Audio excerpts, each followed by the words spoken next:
Hey everyone, welcome to this first lecture of Calculus 2.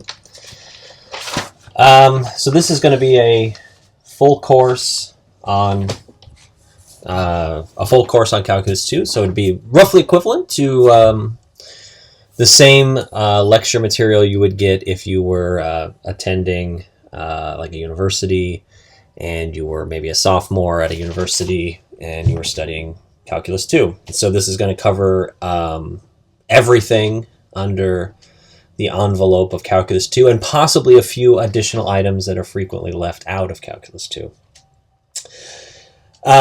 So this course is going to be a natural add-on to the Calculus 1 course that I also have available. And so if you've taken that course, this should feel very natural, same notation, same everything, kind of very fluid. It's just the next chapter in the calculus story. So this first lecture is, in this first lecture, we're going to introduce the idea of an antiderivative and equivalently, and otherwise known as, an indefinite integral. And so that's where we'll start. And so let's call this section 1.1, antiderivatives and indefinite integrals. Okay, so we'll talk through these ideas first. So this is the natural starting point for Calculus 2. Now, I guess just a little bit of metadata on this. So Calculus 1 starts out with the idea of basically limits. Okay, we start with limits in Calculus 1, and then we move from limits into derivatives and differentiation. Okay, and we spent, maybe a third of the time on limits, and then the rest of the time, the rest of the 2/3 of Calculus 1 on differentiation. So this is all like under the heading of Calculus 1. And now what we're going to do is we're going to move into integrals and integration. All right, so this is kind of like, you can think of it like this. If derivatives are multiplication, integrals are division. Or maybe if this is addition, this is subtraction. They're two sides of the same coin. They've got a relationship to one another that is very tight. And so we'll spend most of Calculus 2 working on integration, integrals, understanding what they are, what are a lot of the applications of them, etc., etc. And then after that, we'll spend some time on infinite series, which we won't get into that right now, though. But Calculus 2 really picks up, usually, with this idea of integration. Usually whenever you start integration, that's usually where you start Calculus 2. And it's not because there's any natural reason that this has to be the case. It's just that in the normally a course has a certain length, and that length is enough to get you through right about here, right? And then this one we'll pick up afterwards. Now, in terms of, I thought at the time when I was an undergraduate taking Calculus 2 for the first time, I did think it was harder than Calculus 1. In fact, I thought Calculus 2 was harder than Calculus 3. And I think that's a broadly held sentiment. It is a challenging subject. Integration is somewhat more complex, in my opinion, than differentiation as an idea. And a lot of the applications of integration are more complex as well. And also, calculating integrals is it can be much more challenging than differentiation. We'll see to all of that. You'll note all of these things as we're going through it. But on the other hand, so yes, Calculus 2 is more complex, but I do think it is the line in the sand where mathematics, in my opinion, starts to really veer into the more advanced, more like extremely compelling areas.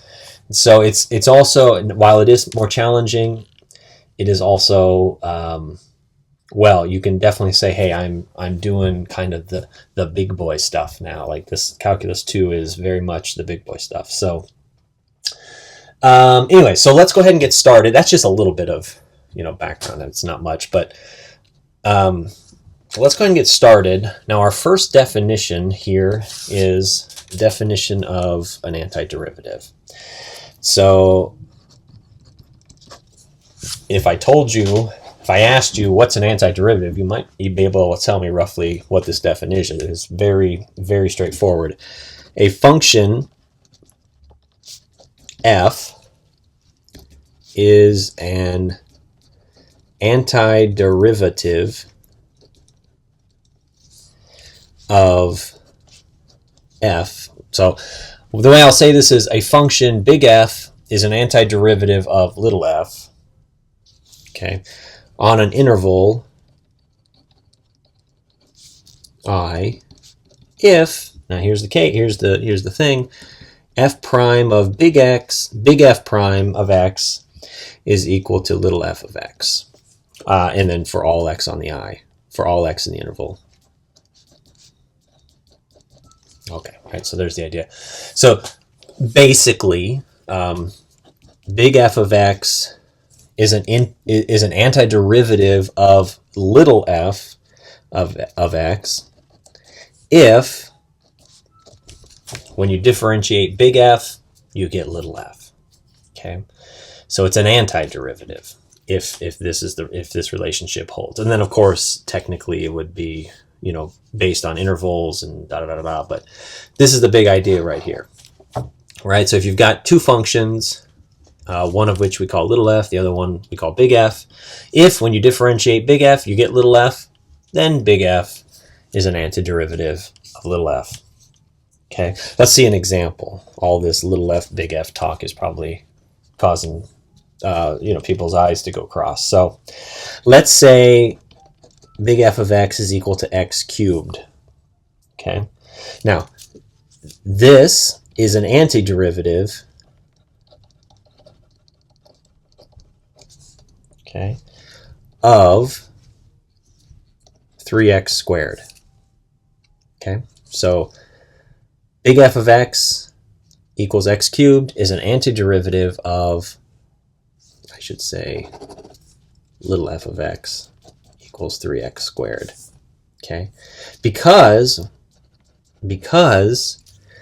f prime of, so big F prime of x, that's the derivative, that's d dx of x cubed, which is equal to, as we know, 3x squared, which is equal to little f of x. Okay, so x cubed is an antiderivative of 3x squared. Okay, so you can it's kind of obvious what's happening here, but it can also, some of the nomenclature and the terminology can be a little strange. But basically, look, if you have a function and you differentiate it and you get another function, then the function you started with is an antiderivative of the function you got after you did the differentiation. Okay. So it's important to note, it's important to note that when we say that f is an antiderivative, that's very intentional language. So when we say that f is an antiderivative of f, what we mean, right, we're being very intentional in our language. What we mean is that it is not the antiderivative of f. So when we say that big F is an antiderivative of little f, we mean that there are more than one antiderivatives of little f. Okay, right. So that language, f is an antiderivative of big F is an antiderivative of little f. Well, that implies, there's an implication there that there are more than one antiderivatives, and that is in fact the case. Okay, so in the example we just looked at, right? In the example we just looked at, we saw big F of x equals x cubed was an antiderivative of 3x squared. But here's another one. Okay, so another one would be, let's call this F1. Another one would be what? X cubed plus 5. How about that? Also an antiderivative of 2x squared, right? What happens when I differentiate this? F prime 2 of x is d dx of x cubed plus 5, which is 3x squared plus 0, which is 3x squared, which is f of x, right? So here's another one, right? Could we go on? Oh yeah, sure, we could go on. Here's another one. Big F of 3, maybe that's x cubed plus 100, right? And so on. So we could obviously keep going in this manner, right? But hopefully, if you just kind of look at these three, you might be able to see that, well, there's a little bit of a pattern here, right?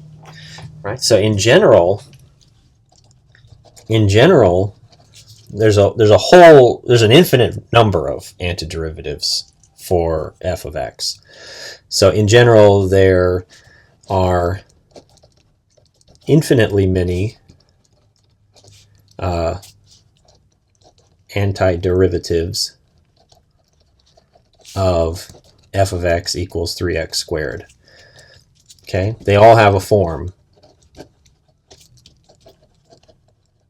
And that form is this, big F of x equals x cubed plus something, some constant. Okay, so here we had no constant, the constant of 0, you could say. Here we have a constant of 5. Here we have a constant of 100. You could also have constants that are negative, like negative 3.62, right? But no, so all of those would fit the definition of antiderivative for 3x squared, because when you differentiate them, you get 3x squared. So there's an infinite number of functions that could be differentiated to produce 3x squared, but all of them have this form. Okay. All right. So this leads us to our first theorem of Calculus 2. Okay. So, theorem. If f, big F, is an antiderivative of little f on an interval I, we'll say, okay, then G is an antiderivative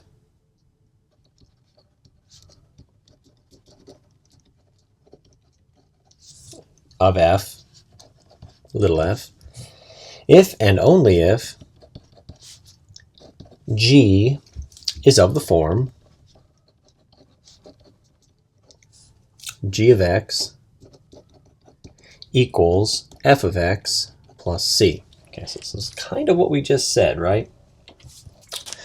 And I should say for all x on I, for all x in I, and where c is a constant.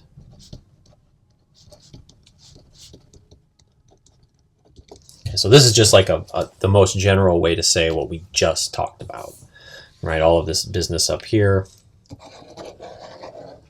all of this stuff, it's all this idea. This idea is just kind of capturing all of that in a general, very general statement. Okay, so basically, if f is an antiderivative, if big F is an antiderivative of little f, then G is also an antiderivative of little f if it has the form big G of x equals big F of x plus just some constant. Okay, And in fact, so this is an if and only if statement, right? So that means it goes both directions. So if this is true, the first part is true, then it implies this. And the reverse also. If g of x equals big F of x plus c, then g is an antiderivative of f.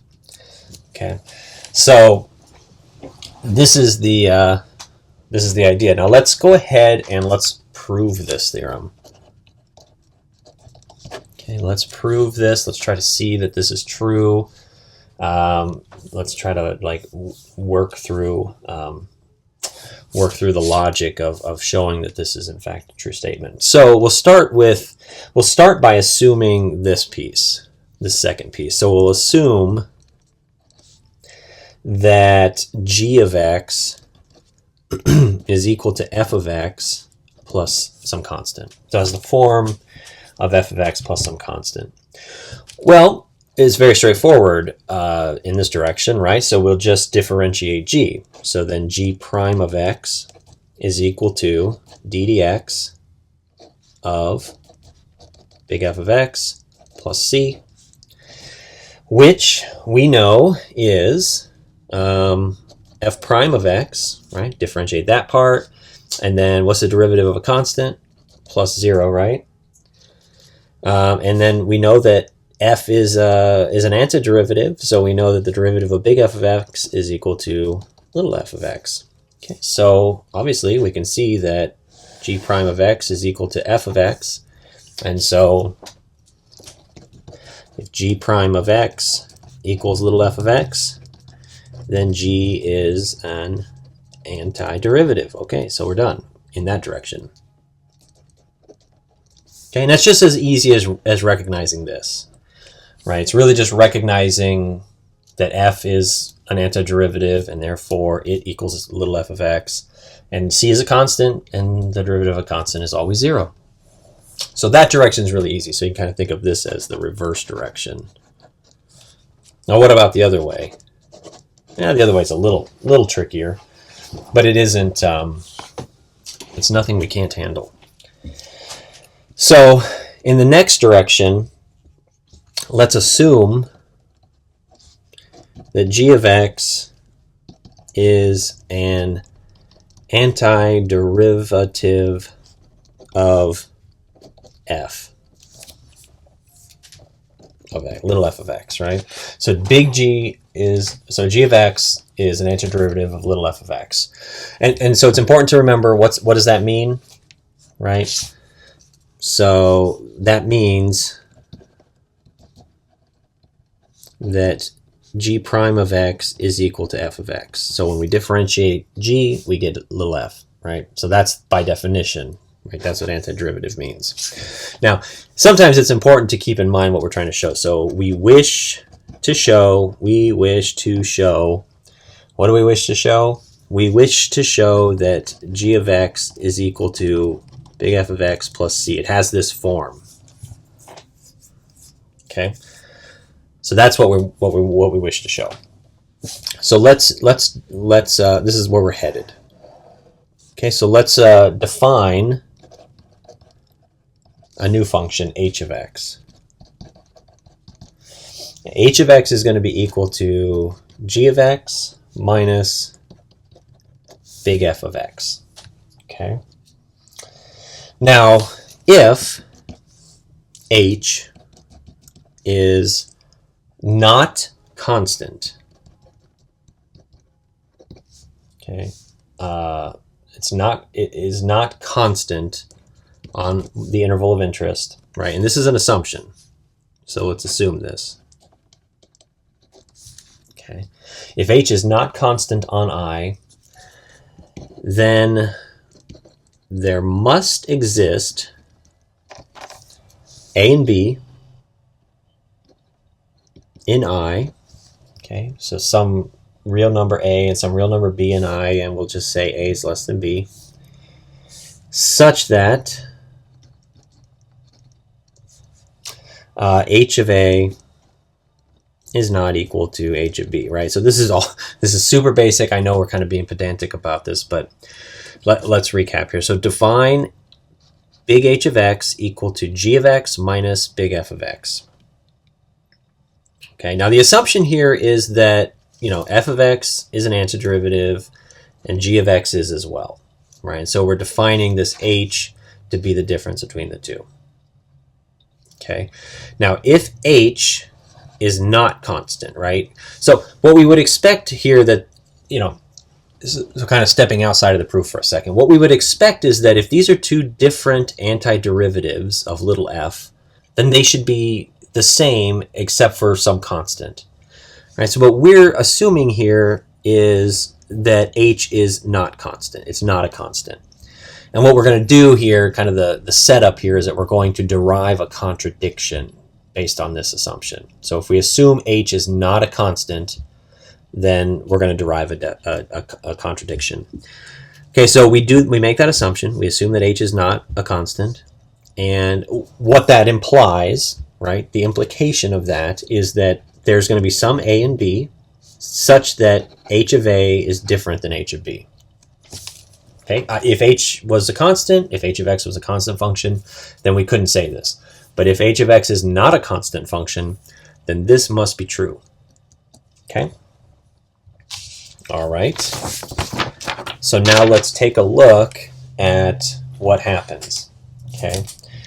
So I'll bring the information back from the previous page. So there exists a and b in the interval I, and we'll just say a is less than b. They're just not equal. It's the important part.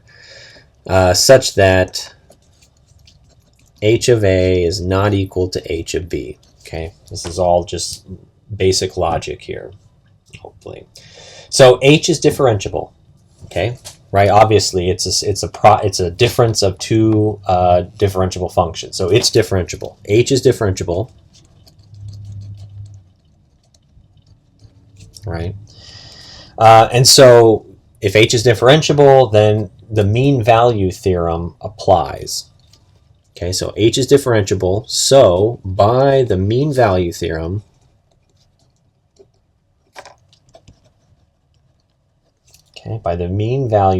there exists a c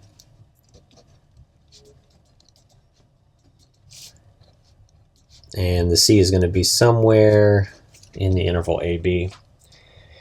So there's going to exist some real number c such that the derivative of h at c is equal to h of b minus h of a over b minus a. Okay. This is just the mean value theorem, right? This is back from Calculus 1. I think there's a whole lecture video on just called the mean value theorem where we talk about this. Okay, and so I'm going to take for granted that you've seen that. So this is true, right? So we can evaluate the derivative at a certain value, and it's going to be equal to basically this ratio. Okay, and it's non-zero, right? It's non-zero. Why is it non-zero? Well, because h of b and h of a are different, right? Put that in here. Because h of b is not equal to h of a. That's why it's non-zero, okay? Okay, all right. So then by assumption, this is what we have, right? By assumption, we know that g prime of x is equal to f of x. Okay, we assume that g is an antiderivative, so this is true. It's an antiderivative of little f. And obviously, we know that f prime of x is as well. Okay, so g prime of x is equal to f of x, which is equal to big F prime of x. Okay, now what does that imply? Well, if that's true, obviously these two are equal as well. Okay, and so we can say g prime of c is equal to f prime of c. Okay, and so what does that tell us? Well, that tells us that h prime of c equal to g prime of c, minus f prime of c, big F prime of c, is equal to 0. Right, they're equal, right? So h was defined, remember, as the difference of these two, right? So if h prime of c is equal to this and this, they're the same thing, they must be equal to 0. So that means h prime of c is equal to 0. Okay, so what happens then, right? What happens then, right? So if h prime of c is equal to 0, this is going to imply, just to be clear, h prime of c is equal to 0. That implies a contradiction. Okay, what does it contradict? Well, right here, right? It contradicts that part of it. It also contradicts a couple statements back where we said that h was a non-constant. Okay, so this implies a contradiction. Therefore, I guess what we could do is we must conclude that h is a constant.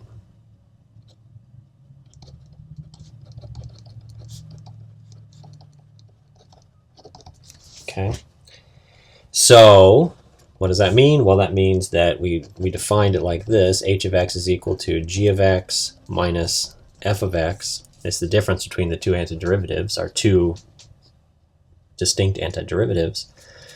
And so, well, that just implies that some constant is equal to the difference. And that implies, of course, that g of x is equal to, just a little bit of algebra here, f of x plus c. All right, and that's the outcome. That's what we wanted. And so what does this mean? Well, it means that any antiderivative is going to be of the form f of x, big F of x plus c. Right? So essentially what this means is that we can represent the entire family of antiderivatives of a function by just adding a constant term to a known antiderivative. So let me write that down. That's kind of the big idea of this first, one of the big ideas of this first section. So we can represent the entire family of antiderivatives of a function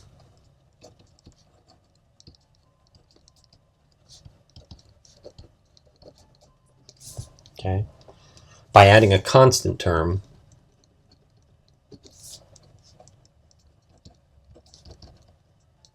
to any known antiderivative of the function.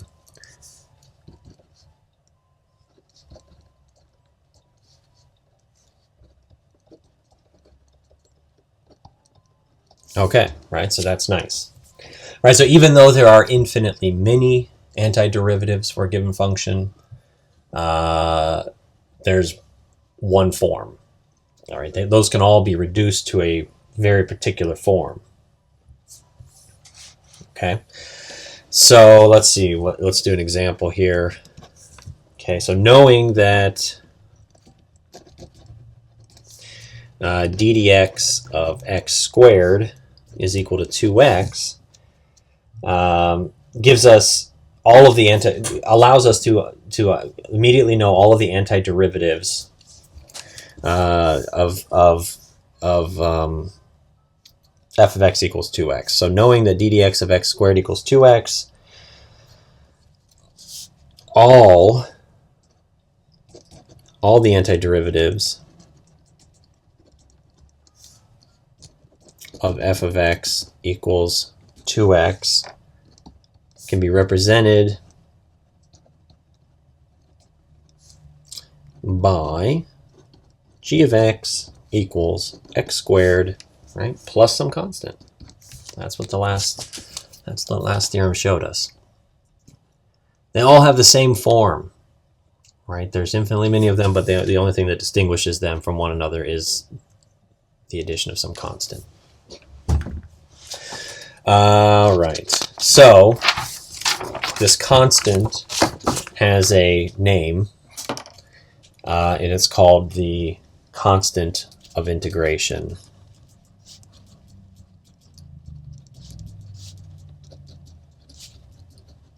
It's called the constant of integration. Okay. All right. So, so some terminology here. So you got the constant of integration. That's what, that's the plus c at the end of all of these antiderivatives. And another term to know would be, so the family of functions.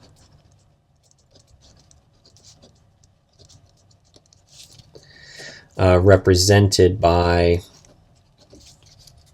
g of x, in this case, x squared plus c. This is called the general antiderivative of f.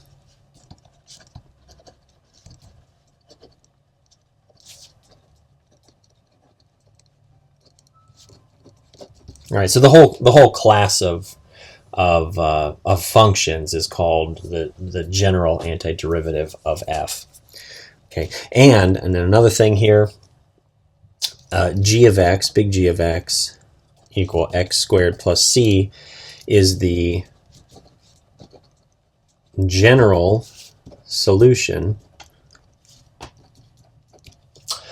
of the differential equation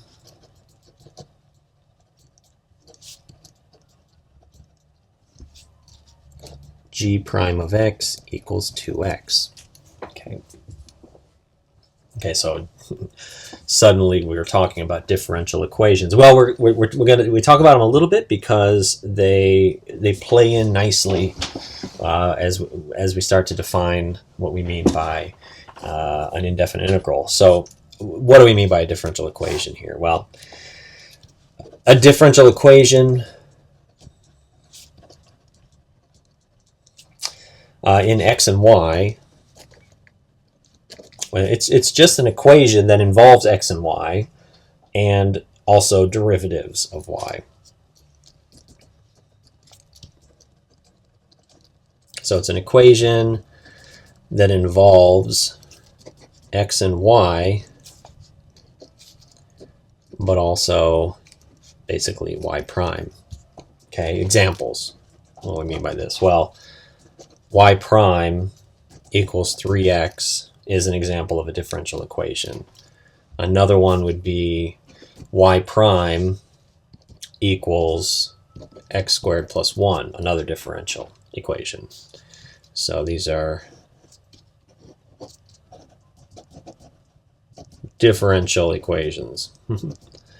So when you get into, after calculus 2, there's many people take calculus 3 right away, but you can also, and I think it might be advisable to take a different course between those two to take differential equations. Usually it's a standalone course. And it's usually called ordinary differential equations. There's also partial differential equations, which are somewhat more complex. And people don't usually take those until much later. But ordinary differential equations explore equations like this and how to solve them. And we're not going to get deep into solving differential equations in this class. We will talk about it a little bit, but this is more like a matter of motivation. So, an example, find the general solution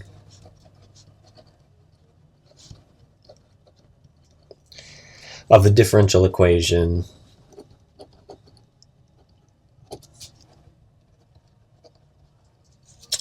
y prime equals 2. Okay. All right, so you've got a differential equation, y prime equals 2. So dy over dx equals 2. So what's the goal here? Well, to begin, we want to find, what we're doing is we're looking for a function whose derivative is 2. Find a function whose derivative is 2.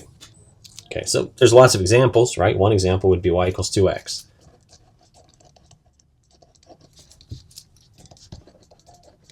Okay, that's one example. So then, obviously y equals 2x. If you differentiate, you get y prime equals 2, right? Okay, so that would be one solution. We want to find the general solution. So by the previous theorem, the general solution, right, is just a particular antiderivative plus a constant. Okay, so the general solution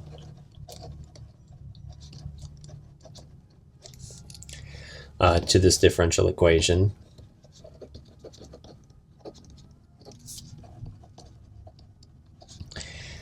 is y equals 2x plus a constant.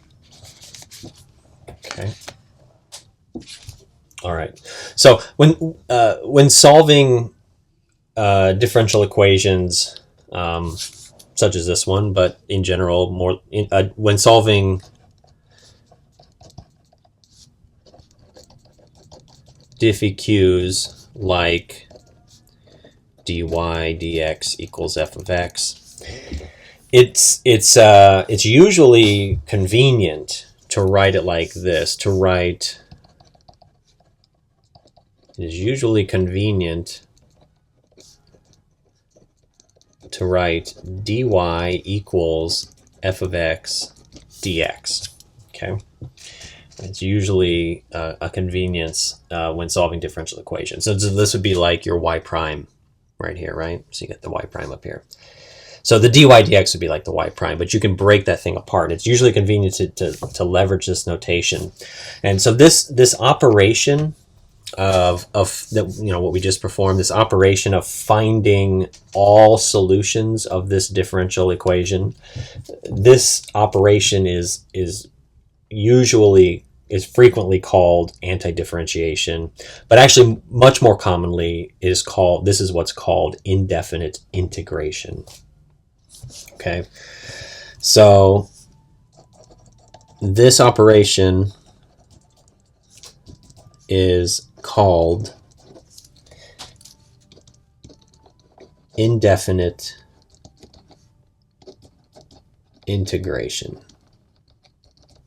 Okay, so this operation of identifying the general solution to a differential equation of this type is sometimes called antidifferentiation, but most of the time people will refer to this as indefinite integration. Okay, so we're getting somewhere now. Okay, I know it's a little bit of a slog kind of trying to set this up, but this is what we mean by indefinite integration. And so if we have dy equals f of x dx, right? A lot of times the notation, what people will think of here is you integrate both sides, and we'll get into this symbol in a second.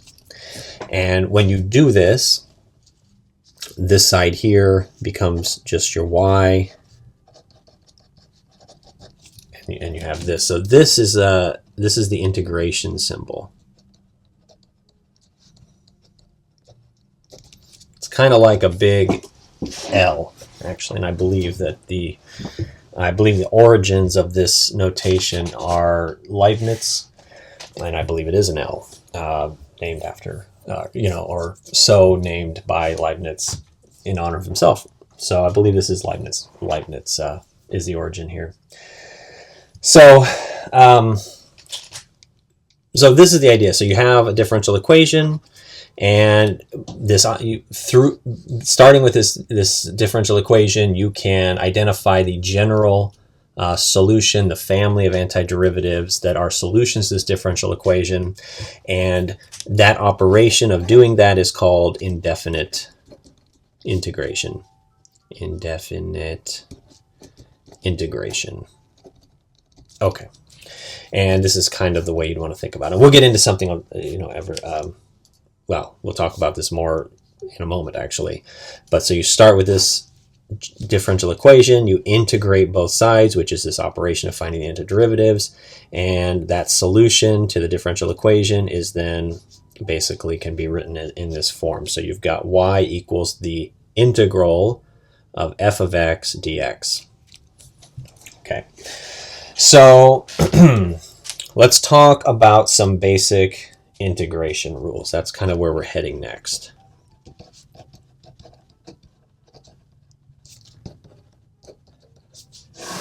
Okay, basic integration rules. Now, Integration and differentiation are going to be inverse. They have inverse natures. Okay, so the inverse nature of integration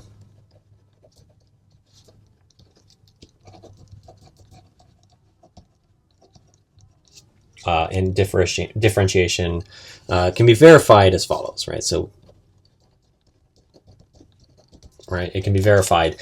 So let's talk about that for a second. So recall, f is an antiderivative of f, of little f, if the big F prime of x equals little f of x. Okay, right, so if that's true, then here's what we have. So the integral of little f of x dx is equal to big F of x plus c. Right, so this is just the general form of the solution to y dy equals f of x dx. So taking this piece here,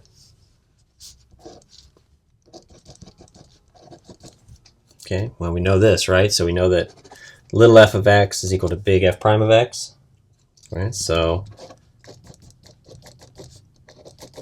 right, that works, just substituting those two. Okay, and we know, of course, that this is true.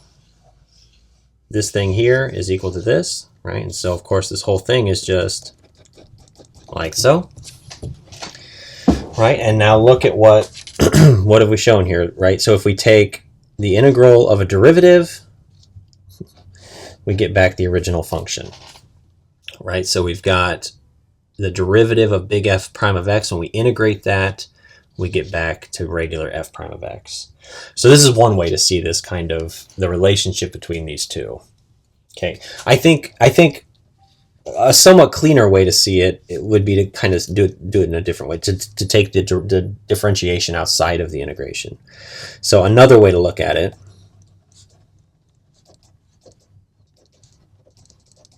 is the following. So if we start with ddx of the integral of little f of x dx, okay, we start like that, then we know that the integral of little f of x dx is going to be some family of antiderivatives, right? Okay, so that means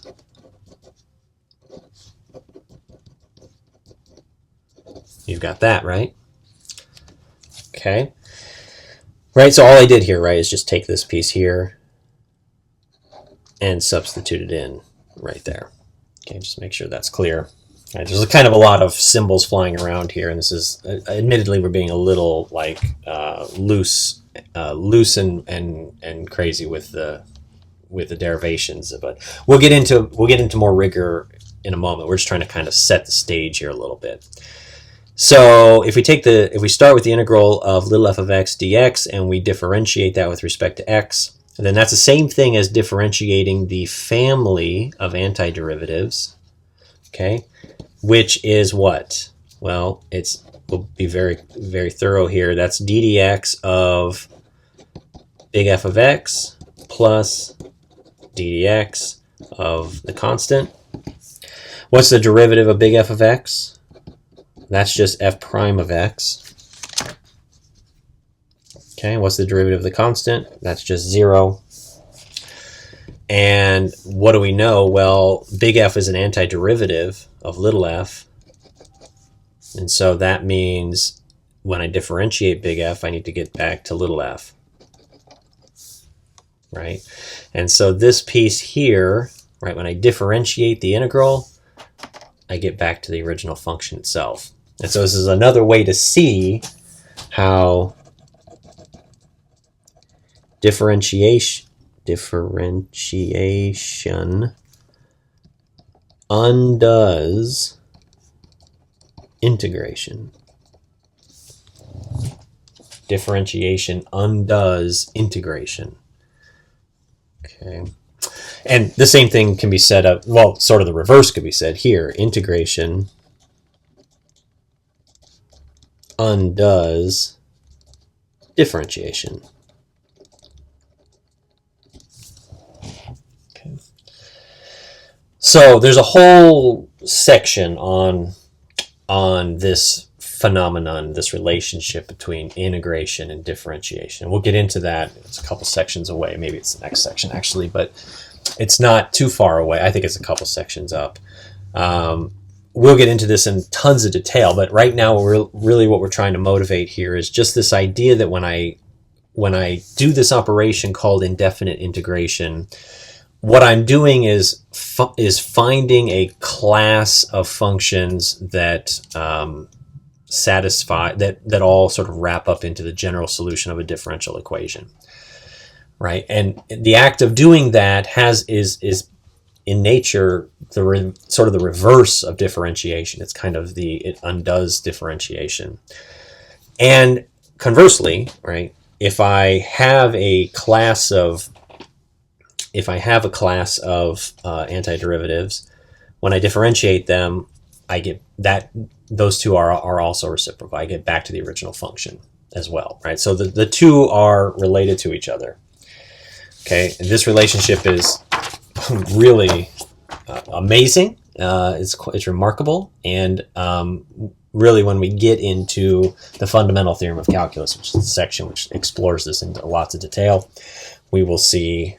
We'll see even more on this, but to sum it up, integration undoes differentiation, okay, and differentiation undoes integration. Okay, so the two are related. They're inverses of one another. All right. So I'm gonna stop the video there. And we'll pick it up just because this is a longer section. We'll pick it up in a part B. Okay. So we'll end part A with that.